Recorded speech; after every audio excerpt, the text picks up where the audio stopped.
हथियारों की दौड़ में पाकिस्तान का दुनिया को एक और सरप्राइज। स्मैश ने भारत में थरथरली मचा दी। नए हाइपरसोनिक मिसाइल की खसूसियत देखकर दुश्मन दंग।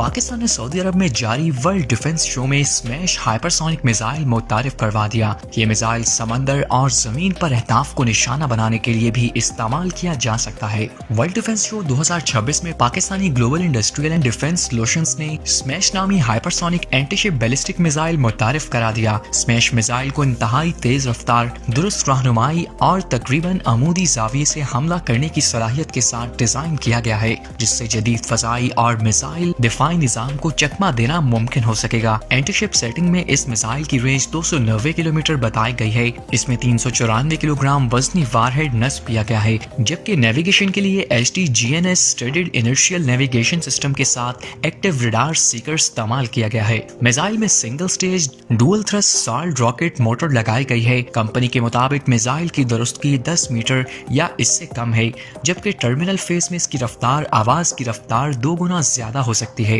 जमीनी अहदाफ के लिए तैयार करता सेटिंग में भी मिसाइल की रेंज 290 किलोमीटर रखी गई है। ताहम इस वर्जन में वारहेड का वजन बढ़ाकर 444 किलोग्राम कर दिया गया है। इस मिसाइल में नेविगेशन का इन्हिसार HTGNS स्टडीड इनर्शियल नेविगेशन पर होगा। इस वर्जन में भी वही single stage dual thrust rocket motor इस्तेमाल की गई है, जबकि इसकी दुरुस्तगी 15 मीटर या इससे कम और रफ्तार आवाज की रफ्तार से 2 गुना ज्यादा बताई गई है।